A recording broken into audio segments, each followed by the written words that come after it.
Everyone, welcome to our channel. इस video में देखेंगे Prayas workbook class 4 to 5 subject English की worksheet number 31, 32, assessment number 7, 33 worksheet and 34 और 35 का कंप्लीट सॉल्यूशन। तो जुड़े रहिए हमारे साथ पूरे वीडियो में।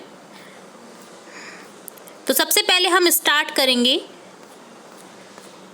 31 का सॉल्यूशन। वर्कशीट 31 का सॉल्यूशन देखेंगे। सबसे पहले यहाँ कॉम्पिटेंसी में दे रखा है the learner can right simple words game sports name.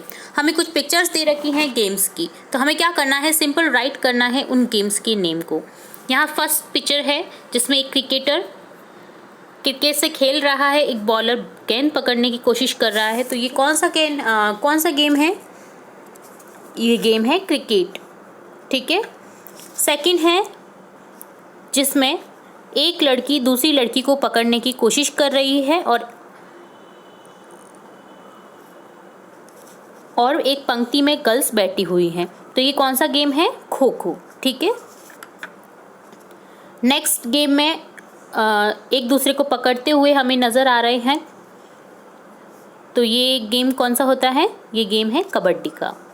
Next game है जिसमें हाथों से बॉल को नेट के ऊपर भेजा जा रहा है। तो कौन सा गेम होता है ऐसा? वॉलीबॉल, ठीक है। नेक्स्ट है जिसमें हमें एक चेस दिख रहा है, दो प्लेयर्स इसे खेल रहे हैं। तो ये कौन सा गेम है? चेस, ठीक है। तो इस तरह से था वर्कशीट 31 का सॉल्यूशन, जिसमें हमने गेम्स के बारे में देखा। अब देखेंगे असेसमेंट नंबर 7 का सॉल्यूशन। इससे पहले कि अगर आपने वर्कशीट सॉल्व कर रखी है तो ये जो असेसमेंट है बहुत इजी हो जाएगा आपके लिए सॉल्व करना, ठीक है। अगर आपने वो वीडियोस नहीं देखे हैं पहले की और पहले की वर्कशीट्स के सॉल्यूशन नहीं करे हैं तो आप हमारी प्लेलिस्ट में जाकर के उन वीडियोस को चेकआउट कर सकते हैं। चलिए शुरू करते हैं असेसमेंट नंबर 7 का सॉल्यूशन। क्वेश्चन फर्स्ट है नेम दी फॉलोइंग पिक्चर्स। यहाँ पिक्चर्स दे रखी हैं जिनमें हमें बताना है कि ये ऑक्यूपेशन किस चीज़ का है या किस चीज़ की पिक्चर है ये। फर्स्ट में हमें क्या दिख रहा है? एक साइंटिस्ट, तो यहाँ लिख देंगे साइंटिस्ट यानी वैज्ञानिक। सेकंड है एक पोस्टमैन की पिक्चर, तो यहाँ लिख देंगे पोस्टमैन। थर्ड है एक क्रिकेटर की पिक्चर, तो यहाँ लिख देंगे क्रिकेटर। फोर्थ है एक डॉल की पिक्चर, तो यहाँ लिख देंगे डॉल यानी गुड़िया, ठीक है। सेकंड क्वेश्चन है राइट प्लूरल। हमें कुछ वर्ड्स दिए गए हैं, हमें उनके क्या करने हैं? प्लूरल वर्ड्स लिखने हैं। की का हो जाएगा कीज, स्टोरी का हो जाएगा स्टोरीज। हमेशा ये ध्यान रखिएगा जब वाई को हम जो वर्ड होता है जिसमें वाई होता है लास्ट में, तो हम जब वाई को हटाते हैं तो IES से जोड़ते हैं, ठीक है। नेक्स्ट है चेयर, तो यहाँ हो जाएगा chairs. Brand brands, Bush bushes. Leaf leaves, यहाँ F है, F को हटा करके ES लग जाएगा।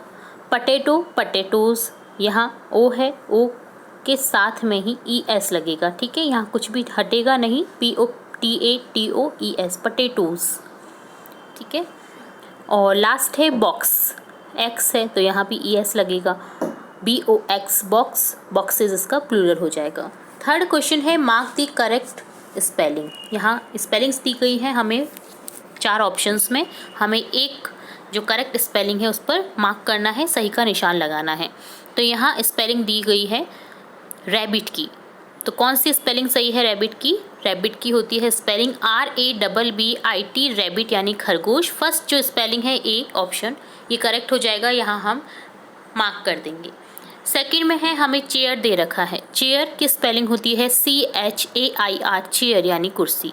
तो यहाँ थर्ड ऑप्शन को टिक कर देंगे, मार्क कर देंगे। थर्ड है डॉटर, यहाँ डॉटर लिखा गया है, डॉटर की जो स्पेलिंग होती है वो क्या होती है? DAUGHTER, डॉटर यानी बेटी। तो यहाँ पुत्री, ठीक है। तो यहाँ फर्स्ट जो है स्पेलिंग ये करेक्ट है, तो इसे मार्क कर देंगे। और फोर्थ है टेबल, टेबल की स्पेलिंग होती है TABLE, टेबल यानी टेबल, मेज़। तो यहाँ थर्ड को क्लिक कर देंगे, थर्ड को मार्क कर देंगे, ठीक है। फोर्थ क्वेश्चन है right any 3 names of games sport. आपको कोई भी 3 गेम के नाम लिखने हैं या स्पोर्ट्स के नेम लिखने हैं, ठीक है। आप लिख सकते हैं वॉलीबॉल, क्रिकेट, यहाँ मैंने जैसे लिखा है क्रिकेट, हॉकी, खो खो। आप वॉलीबॉल लिख सकते हैं, चेस लिख सकते हैं, कबड्डी लिख सकते हैं, ठीक है। क्वेश्चन फिफ्थ है which is your favourite game. आपको अपने फेवरेट गेम का यहाँ नाम लिखना है, मैंने लिखा है क्रिकेट, ठीक है। और लास्ट क्वेश्चन है who among the following treats patient. Patients को कौन ट्रीट करता है, पेशेंट्स का इलाज कौन करता है। तो यहाँ लिखेंगे डॉक्टर को, सही मार्क करेंगे, ठीक है। तो यहाँ सही का मार्क कर देंगे डॉक्टर पे। तो इस तरह से था असेसमेंट नंबर 7 का कंप्लीट सॉल्यूशन। नेक्स्ट देखेंगे वर्कशीट 32 का सॉल्यूशन। यहाँ दे रखा है the learner can write sentences using preposition. यहाँ हम सीखेंगे प्रीपोजिशन का यूज़ करना। क्वेश्चन है fill in the blanks with the words given in the box over, into, in, after, under. यहाँ हमें कुछ प्रीपोजिशन दिए गए हैं बॉक्स में, हमें नीचे दिए गए सेंटेंस में उचित प्रीपोजिशन का यूज़ करना है। फर्स्ट सेंटेंस है the boys are blank the class. अब बॉयज़ किस में है, क्लास में है, तो में है मतलब अंदर है, क्लास के अंदर है, तो क्या यूज़ करेंगे इन प्रीपोजिशन का। तो यहाँ लिख देंगे the boys are in the class. Second है the horse is jumping blank the wall. Horse ने जंप कर रहा है वॉल के ऊपर से। अब वॉल के ऊपर सटा हुआ नहीं है, वो वॉल के ऊपर से जाएगा, तो यहाँ क्या प्रीपोजिशन आएगा, ओवर, ठीक है। जब भी कोई चीज़ किसी चीज़ के ऊपर लटकी हुई है या किसी चीज़ के ऊपर से जा रही है, तो हम हमेशा प्रीपोजिशन का यूज़ करते हैं ओवर। तो यहाँ हो जाएगा the horse is jumping over the wall, ठीक है। ये ध्यान रखिएगा, जैसे बेड के ऊपर झूमर लटका हुआ है तो क्या लिखेंगे, ओवर का यूज़ करेंगे, ओवर दी झूमर, ठीक है। थर्ड है the dog is running blank the cat. Dog भाग रहा है कैट के पीछे, ठीक है। कैट पीछे नहीं होगी, कैट नहीं खाती है डॉग को, डॉग खाता है कैट को। तो यहाँ लिखेंगे the dog is running after the cat. Cat के पीछे या कैट के बाद दौड़ रहा है, तो बाद या पीछे के लिए हमेशा प्रीपोजिशन का यूज़ करते हैं आफ्टर का। फोर्थ है Radha is putting her books blank her bag. अब राधा कहाँ से बुक रख रही है, बाहर से अंदर की ओर क्रिया हो रही है। यहाँ बाहर से जो बुक्स हैं वो अपने बैग में रख रही है, तो यहाँ यूज़ करेंगे प्रीपोजिशन का इनटू का। Radha is putting her bags books into her bag, ठीक है। किसी ने जंप किया कुएं में, ठीक है, तो बाहर से जब अंदर जाएगा कोई तो वहाँ इनटू का प्रयोग करेंगे हम, ठीक है। और लास्ट सेंटेंस है the dog is sitting blank the car. Dog कहाँ बैठा है, कार के नीचे, ठीक है। तो यहाँ कार के नीचे के लिए यूज़ करेंगे अंडर। कोई भी चीज़ किसी चीज़ के नीचे है, यानी कि जैसे पेड़ की छाया में कोई बैठा है या पेड़ के नीचे बैठा है, तो हम हमेशा अंडर प्रीपोजिशन का यूज़ करेंगे। तो यहाँ पे कार के नीचे बैठेगा डॉग, तो क्या यूज़ करेंगे अंडर। अब यहाँ टेबल होता, टेबल के अंदर होता, ठीक है। तो हमेशा अंडर का प्रयोग करना है। हम किसी चीज़ के कोई भी चीज़, कोई भी जो व्यक्ति या कोई एनिमल किसी चीज़ के नीचे बैठा है, तो हमेशा प्रीपोजिशन का यूज़ करना है अंडर का। The dog is sitting under the car.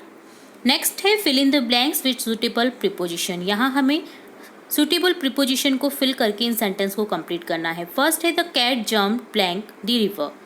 अब यहाँ मैंने आपको पहले भी बताया है कि बाहर से अंदर की क्रिया हो रही है, तो क्या आएगा into. The cat jumped into the river. Second है Meena is sitting blank under on the bed, ठीक है। तो यहाँ अंडर या ऑन में से लिखना है, तो किस पर बैठी है, बेड के ऊपर बैठी है, तो यहाँ हो जाएगा Meena is sitting on the bed. Third है she is sleeping blank under और in a tree.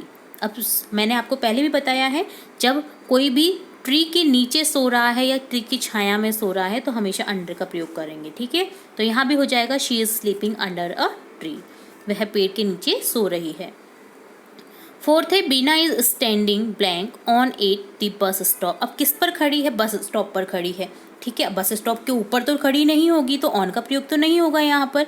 Bus stop पर खड़ी है, तो यहाँ होगा एट का प्रयोग। Beena is standing at the bus stop. अब यहाँ बस स्टॉप की जगह एट होम होता या एट गेट होता तो भी एट का प्रयोग करते, मतलब किसी चीज के सहारे खड़े। जैसे बस स्टॉप पर खड़ी है, शॉप पर खड़ी है, गेट पर खड़ी है, तो हमेशा एट प्रीपोजिशन का यूज़ होगा, ऑन का प्रयोग नहीं होगा, ठीक है। फिफ्थ है Monday comes blank after before Sunday. अब मंडे कब आता है, संडे के बाद आता है ना, तो बाद के लिए यूज़ करेंगे आफ्टर प्रीपोजिशन का। मंडे कम्स आफ्टर संडे, ठीक है। मंडे आता है संडे के बाद। तो इस तरह से था वर्कशीट 32 का सॉल्यूशन। नेक्स्ट देखेंगे वर्कशीट 33 का सॉल्यूशन। यहाँ दे रखा है the learner can right opposite genders. हमें कुछ वर्ड्स दे रखे होंगे जिनके हमें अपोजिट जेंडर बताने हैं, ठीक है। ए है सर, सर का हो जाएगा मैम, बॉय गर्ल, नेक्स्ट है फॉक्स। फॉक्स का जो फीमेल जेंडर होता है, अपोजिट जेंडर जो होता है, उसे बोला जाता है विक्सन। ठीक है, तो यहाँ फीमेल फॉक्स भी लिख सकते हैं, विक्सन भी लिख सकते हैं। ठीक है, यहाँ मैंने लिखा नहीं है तो आप लिख दीजिएगा। डी है पिकॉक, जिसका फीमेल जेंडर होता है अपोजिट। पी है father mother, groom bride, cock hen, lion lioness, tiger tigress, actor actress. ठीक है, इस तरह से था अपोजिट जेंडर। नेक्स्ट क्वेश्चन में है मैच द अपोजिट जेंडर। हमें यहाँ मैच करनी है अपोजिट जेंडर को। किंग का होगा क्वीन, सन का डॉटर, मैन का वुमन, अंकल का आंट, हॉर्स का मेयर। हॉर्स यानी घोड़ा, मैन यानी घोड़ी। ठीक है, इस तरह से था इस वर्कशीट 33 का सॉल्यूशन। नेक्स्ट वर्कशीट देखेंगे 34, जिसमें है the learner can right simple sentence. हमें सिंपल सेंटेंस राइट करना सीखना है। यहाँ make sentence by using word given in the box. यहाँ बॉक्स में हमें कुछ वर्ड्स दिए गए हैं, हमें इनके थ्रू एक सेंटेंस क्रिएट करने हैं। जैसे एग्जाम्पल के तौर पे दे रखा है पॉन्ड से क्रिएट किया है यहाँ sentence, this is a pond. इसी तरह से हम आगे लिखेंगे this is a car, this is a story book, this is a bird, this is a jar. इसी तरह से लिखते जाएंगे दिस इज़ अ की, this is a girl, this is a box. इस तरह से था सिंपल वर्ड्स राइट करना बॉक्स से दिए गए वर्ड्स से। तो ये था वर्कशीट 34 का सॉल्यूशन। नेक्स्ट देखेंगे जो कि हमारे इस वीडियो का लास्ट वर्कशीट सॉल्यूशन होगा, जो कि है वर्कशीट 35। ठीक है, the learner can right simple sentence. यहाँ पे हमें सिंपल सेंटेंस राइट करना सीखना है। Right the name of your members, your family members. आपको यहाँ अपने फैमिली मेंबर के नेम लिखने हैं। जैसे फर्स्ट है माय ग्रैंडफादर्स नेम, आपको अपने दादाजी का नाम लिखना है, मैंने लिखा है गगन। सेकंड है my grand mother name is, आपको अपनी दादी का नाम लिखना है, मैंने लिखा है रेनू। थर्ड है माय फादर्स नेम इज़, आपको अपने पापा का नाम लिखना है, यहाँ लिखा है जैसे मैंने पवन। माय मदर्स नेम इज़, यहाँ लिखा है जैसे सुमन, आपको अपनी मम्मा का नाम लिखना है। फिफ्थ है माय सिस्टर्स नेम, आपको अपनी बहन का नाम लिखना है, मैंने लिखा है पिंकी।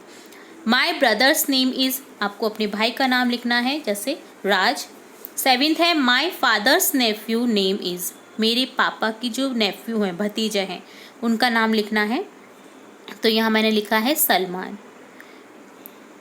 नेक्स्ट है my uncle name is, uncle का जो नेम है मेरे चाचा का जो नेम है वो चाचा या मामा का। ठीक है, तो माय अंकल्स नेम में आपको अपने चाचा या मामा का नाम लिखना है। माय आंट्स नेम, आपको अपनी चाची का नाम लिखना है यहाँ, जैसे मैंने लिखा है सुनीता। माय कजिन्स नेम, आपको अपने कजिन्स के नेम लिखने हैं। कजिन्स यानी आपके जो चाचा मामा के जो बच्चे होते हैं उन्हें कजिन्स कहा जाता है। तो ठीक है, यहाँ हमारे कजिन्स नेम लिखना है। ये पूरी दादाजी की फैमिली की बात हो रही है, तो यहाँ आपको अपने जो चाचा के बच्चे हैं या ताऊ जी के बच्चे हैं उनके नेम लिखने हैं। माय कजिन्स नेम इज़, जैसे मैंने लिखा है Bittu. My mother's sister in law, मेरी माँ की सिस्टर इन लॉ, मतलब सिस्टर इन लॉ जो होती है वो होती है ननद। ठीक है, मेरी मदर की सिस्टर इन लॉ तो कौन हो जाएगी, अनीता। ठीक है, जो आपके पापा की बहन है वो आपकी मदर की सिस्टर इन लॉ है। ठीक है, तो यहाँ लिख देंगे नेम सिस्टर इन लॉ का, जैसे मैंने लिखा है Anita. My father's nice name is, मेरे पापा की जो भतीजी है उसका नाम लिखना है आपको, आपके पापा की भतीजी का, जो कि है सीमा। ठीक है, इस तरह से आपको अपने फैमिली मेम्बर्स के नेम लिखने थे। तो ये था वर्कशीट 35 का सॉल्यूशन। तो इस वीडियो में हमने देखा worksheet 35, worksheet 34, worksheet 33, worksheet 32, assessment number 7 और वर्कशीट 31 का कंप्लीट सॉल्यूशन। तो इसी तरह हम आगे भी और भी वर्कशीट्स के सॉल्यूशन देखते रहेंगे। तो जुड़े रहिए हमारे चैनल के साथ। वीडियो को पूरा देखने के लिए धन्यवाद।